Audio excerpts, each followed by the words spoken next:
और इस वीडियो में हम आपको बताएंगे सोनिया गांधी के बारे में। तो चलिए शुरू करते हैं। सोनिया गांधी का जन्म इटली में विंजेंसा से 20 किलोमीटर दूर एक छोटे से गांव लुसियाना में 9 दिसंबर 1946 को हुआ था। शादी से पहले उनका असली नाम एंटोनियो माइनो था।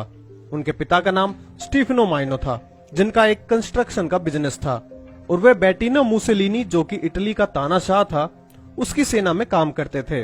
वे एक फांसीवादी सिपाही थे, जिन्हें रूस में 5 सालों के लिए जेल भी हुई थी। उनकी माता का नाम पाओलो माइनो था। उनकी 2 बहनें हैं, अनुष्का, जिनका असली नाम एलेजेंड्रिया है, और दूसरी बहन का नाम है नाडिया। सोनिया गांधी का बचपन टूरिन, इटली से 8 किलोमीटर दूर स्थित ओर्बसानो में व्यतीत हुआ। वहाँ वे रोमन कैथोलिक परिवार में पली बढ़ी। सोनिया गांधी ने अपनी शुरुआती शिक्षा एक कैथोलिक स्कूल मारिया एसोलिएटरी स्कूल में अपने 13वें वर्ष तक की। इसके बाद 1964 में वह कैम्ब्रिज विश्वविद्यालय में बेल एजुकेशन ट्रस्ट के भाषा विद्यालय में अंग्रेजी भाषा का अध्ययन करने गई। परंतु सुब्रमण्यम स्वामी ने आरोप लगाया है कि सोनिया गांधी कभी कैम्ब्रिज विश्वविद्यालय गई ही नहीं। उन्होंने बताया कि वे एक बार कैम्ब्रिज विश्वविद्यालय में एक लेक्चर देने के लिए गए हुए थे, तो उन्होंने वहाँ कॉलेज के अधिकारियों से पूछा कि सोनिया गांधी कॉलेज के दिनों में कैसी स्टूडेंट थी। तो अधिकारियों ने उन्हें बताया कि सोनिया गांधी नाम की कोई लड़की यहाँ नहीं पढ़ती थी। तो स्वामी जी ने सोनिया का दूसरा नाम बताकर पूछा, लेकिन इस नाम से भी कोई नहीं पढ़ता था। और स्वामी जी इस तथ्य को यूनिवर्सिटी से लिखवा कर लाए थे कि सोनिया गांधी या एंटोनियो माइनो नाम की कोई भी लड़की यहाँ नहीं पढ़ती थी, बल्कि सोनिया गांधी ने लेनॉक्स स्कूल से इंग्लिश भाषा का कोर्स किया था, और ये स्कूल भी 1970 में बंद हो गया था। अंग्रेजी भाषा का कोर्स पूरा होने के बाद सोनिया गांधी ने वेरा सिटी रेस्टोरेंट में एक वेट्रेस के रूप में काम करना शुरू कर दिया। यहीं सोनिया गांधी की मुलाकात राजीव गांधी से हुई, जो उस समय कैम्ब्रिज के ट्रिनिटी कॉलेज में पढ़ते थे।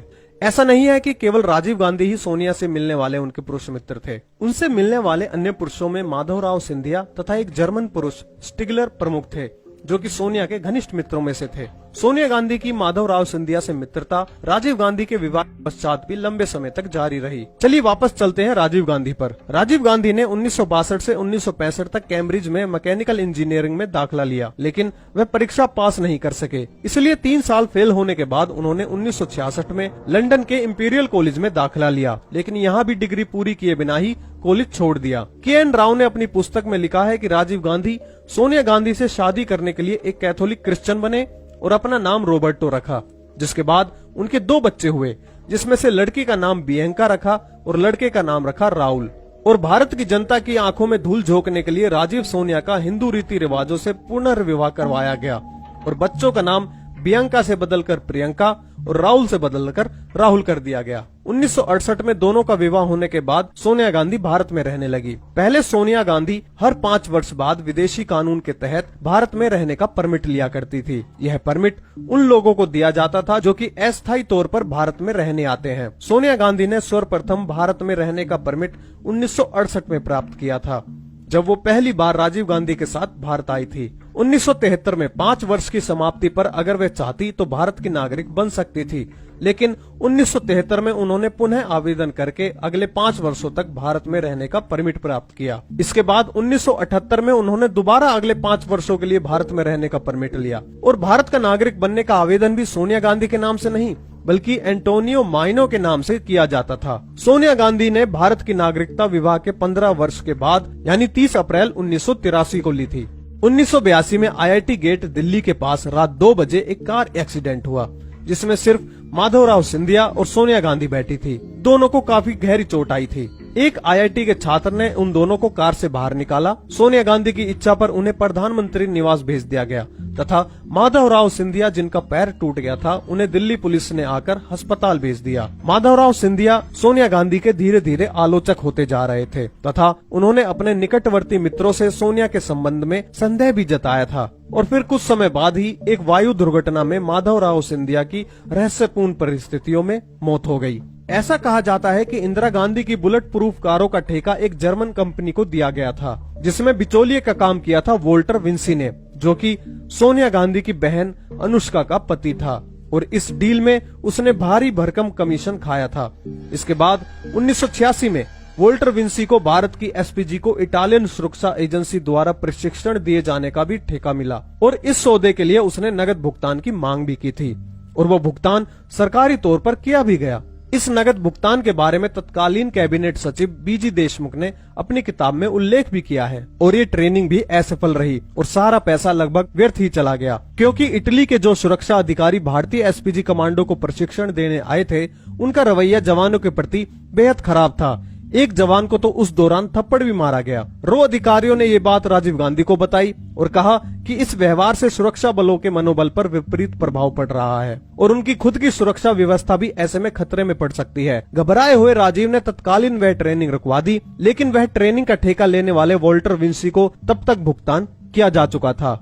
ऐसा कहा जाता है कि इंदिरा गांधी को बेशक गोलियां मारी गई थी, लेकिन उनकी मृत्यु उनके दिल या दिमाग को गोलियां लगने से नहीं, बल्कि बहुत ज्यादा खून बह जाने के कारण हुई थी। जब इंदिरा गांधी को गोली लग चुकी थी, तब सोनिया गांधी ने अजीब व्यवहार करते हुए बजाय उनको एम्स ले जाने के उसकी विपरीत दिशा में डॉक्टर राम मनोहर लोहिया हॉस्पिटल में ले जाने पर जोर दिया और बाद में अपना मन बदलते हुए फिर से फैसला बदला और इंदिरा जी को एम्स ले जाया गया। इस बीच करीब 24 मिनट बर्बाद हुए और ऐसा सोनिया गांधी ने क्यों किया, ये सिर्फ वही बता सकती हैं। स्विट्जरलैंड की प्रसिद्ध पत्रिका स्केविट्जर इलस्ट्रेट के नवंबर 1991 के अंक में छपी खबर के अनुसार राजीव गांधी के स्विस बैंक में लगभग $2 बिलियन रुपए खाते में मौजूद थे और ये खाता राजीव गांधी के मरने पर सोनिया गांधी को प्राप्त हो गया। मैगजीन में ये भी दर्शाया गया है कि रशिया की खुफिया एजेंसी केजीबी ने सोनिया गांधी, जो कि भारतीय राजनेता से विवाहित हैं, उसे इतनी मोटी रकम क्यों दी। वहीं retire Indian police service officer Malay Krishnadhar के द्वारा लिखित किताब ओपन सीक्रेट में यह खुलासा भी किया गया है। मलय कृष्णाधर ने 29 वर्षों तक इंटेलिजेंस ब्यूरो में सेवा दी थी। उन्होंने कहा है कि मेरी मेहनत भरी रिसर्च रंग लाई। उन 4 मंत्रियों यानी इंदिरा सरकार के कैबिनेट मंत्री और 2 दर्जन सांसद केजीबी, जो कि रूस की जासूसी एजेंसी है, उसके लिए काम करते थे। केजीबी इन्हें इसके लिए मोटी रकम देती थी। इस किताब में उन्होंने सोनिया गांधी पर आरोप लगाते हुए कहा है कि सोनिया गांधी एक केजीबी द्वारा भेजी हुई जासूस है।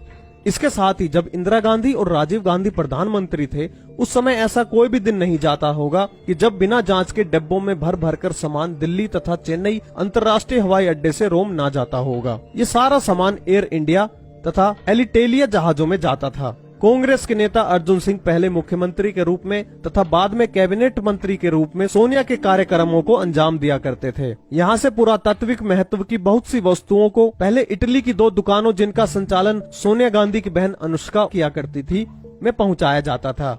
इन दुकानों के नाम रिवोल्टा में एटनिका और बसानो में गणपति नाम से थे। यहाँ से झूठा बिल बनाकर इन सामानों को इन्हें लंदन नीलामी द्वारा बिक्री हेतु भेज दिया जाता था।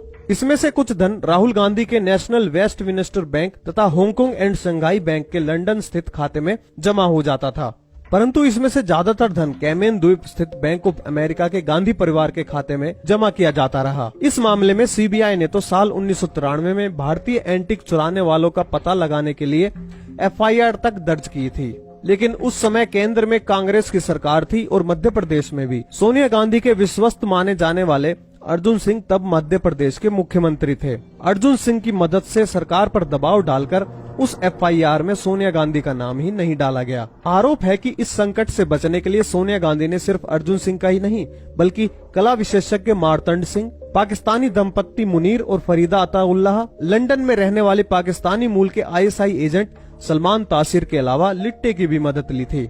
राजीव गांधी की मृत्यु के बाद कांग्रेस के नेताओं ने सरकार संभालने के लिए सोनिया गांधी को बुलाया, पर उन्होंने इनकार कर दिया और कहा कि राजनीति से वह दूर रहने वाली हैं। लेकिन परिस्थितियों को देखकर 1997 में राजनीति से जुड़ गई।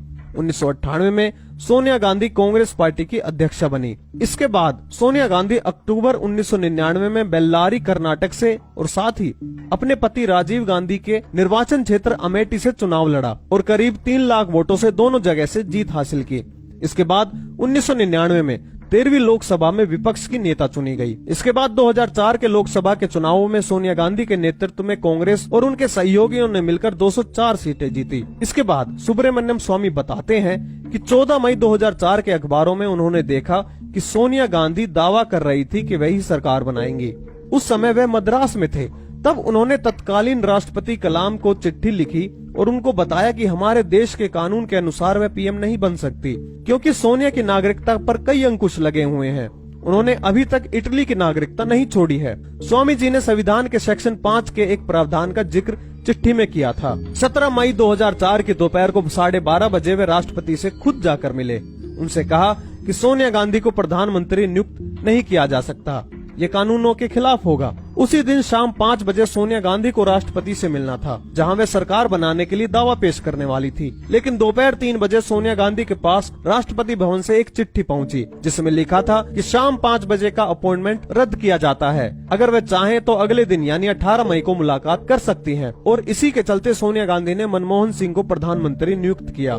इसके बाद राष्ट्रीय सुझाव समिति का अध्यक्ष होने के कारण सोनिया गांधी पर लाभ के पद पर होने के साथ लोकसभा का सदस्य होने का भी आक्षेप लगा, जिसके चलते 23 मार्च 2006 को उन्होंने राष्ट्रीय सुझाव समिति के अध्यक्ष पद और लोकसभा की सदस्यता दोनों से त्याग पत्र दे दिया। मई 2006 में वे रायबरेली उत्तर प्रदेश से पुनः सांसद चुनी गई। उन्होंने अपने प्रतिद्वंदी को 4 लाख से अधिक वोटों से हराया। इसके बाद 2009 के लोकसभा चुनाव में उन्होंने फिर यूपीए के लिए देश की जनता से वोट मांगा। एक बार फिर यूपीए ने जीत हासिल की और सोनिया यूपीए की अध्यक्ष चुनी गई। 2012 में बिजनेस इनसाइडर की आई रिपोर्ट के मुताबिक सोनिया गांधी के पास 2 से 19 अरब डॉलर यानी करीब 99 अरब से लेकर 948 अरब रुपए की संपत्ति थी, जिससे वे दुनिया की चौथी सबसे अमीर राजनेता बन गई थी। 2013 में सोनिया गांधी पहली महिला बनी जिन्होंने कांग्रेस के अध्यक्षा के रूप में अपने 15 साल पूरे किए। इसके बाद 2014 के आम चुनावों में नरेंद्र मोदी जी के नेतृत्व में एनडीए ने 336 सीटें जीतकर सरकार बनाई और कांग्रेस को इन चुनावों में सिर्फ 44 सीटें ही मिली। इसके बाद 1 नवंबर 2012 को सुब्रमण्यम स्वामी ने दिल्ली की एक अदालत में एक निजी शिकायत दायर की कि सोनिया गांधी और उनके बेटे राहुल गांधी ने एसोसिएटेड जर्नल लिमिटेड की सार्वजनिक रूप से अपनी निजी कंपनी यंग इंडियन के माध्यम से अधिग्रहण करके 16 अरब रुपए की धोखाधड़ी की है। इसके बारे में विस्तार से जानने के लिए यहाँ आई बटन पर क्लिक करें। केस की कई तारीख पढ़ने के बाद 7 दिसंबर 2015 को राहुल गांधी और सोनिया गांधी को 9 तारीख को कोर्ट में पेश होने के लिए कहा गया, लेकिन वे पेश नहीं हुए और 19 दिसंबर 2015 को पटियाला हाउस कोर्ट अदालत ने सभी को जमानत दे दी, लेकिन उन्हें अगली सुनवाई की तारीख 20 फरवरी 2016 को अदालत में उपस्थित होने का आदेश भी दिया। इसके बाद इनकम टैक्स विभाग ने नेशनल हेराल्ड के मामले में दोनों नेताओं को तकरीबन 100 करोड़ रुपए का दंड लगाया। इनकम टैक्स विभाग के मुताबिक 2011-12 में सोनिया गांधी और राहुल गांधी ने तकरीबन 155.41 करोड़ और 154.96 करोड़ रुपए अपनी आय में नहीं दिखाए थे, जिसके एवज में दंड के तौर पर 100 करोड़ रुपए की देनदारी बनती है। अभी सोनिया गांधी इसी केस में जमानत पर जेल से बाहर चल रही हैं। तो दोस्तों, आपको क्या लगता है, क्या सोनिया गांधी कभी भारत की बहू बन पाएंगी या सिर्फ भारत को लूटना ही उनका मकसद है? हमें अपनी राय जरूर दें और हमारे चैनल को सब्सक्राइब करना ना भूलें। और यदि आपको हमारी वीडियोस पसंद आई हो तो हमें आप यूपीआई पर सहायता राशि देकर हमें प्रोत्साहित करें। तब तक के लिए करबद्ध नमस्कार।